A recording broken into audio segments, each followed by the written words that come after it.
একজন গুণী শিল্পীর জন্য কেকটা গেছে। বলো তো দেখি তোমরা শিল্পীটি কে? নমস্কার, আমি পায়েল। আমার লোকেশন এসে পূর্ণিয়ার বারাকপুর। স্ক্রিনে দেওয়া নাম্বারে যে কোনো অর্ডার পারপাসে তোমরা হোয়াটসঅ্যাপ করতে পারো।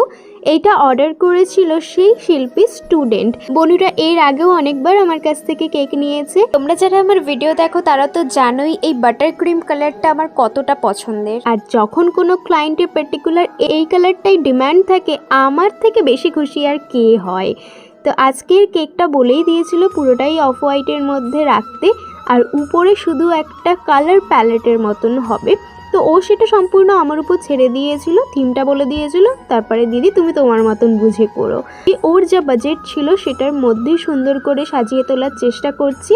আর এই বিভিন্ন কালারটা করতে খুব ভালো লাগছিল। এটা হচ্ছে ছোটবেলায় যেমন রং তুলি নিয়ে খেলতাম, সেটাই এখন ক্রিম দিয়ে করছি, এটাই শুধু পার্থক্য। আর কার জন্য কেকটা যাচ্ছে সেটা আমি জানতাম না। বোনটা যখন আমাকে ফোন করে বলল দিদি যার জন্য কেকটা নিয়েছি তিনিও একজন কন্টেন্ট ক্রিয়েটর, তোমার পেজটা কি আমি দেবো, তখন আমি জানতে পারি ভীষণ গুণী শিল্পী উনি। জানিও তোমরা কেকটা কেমন লাগলো। সবাই ভালো থেকো। রাধে রাধে, টাটা।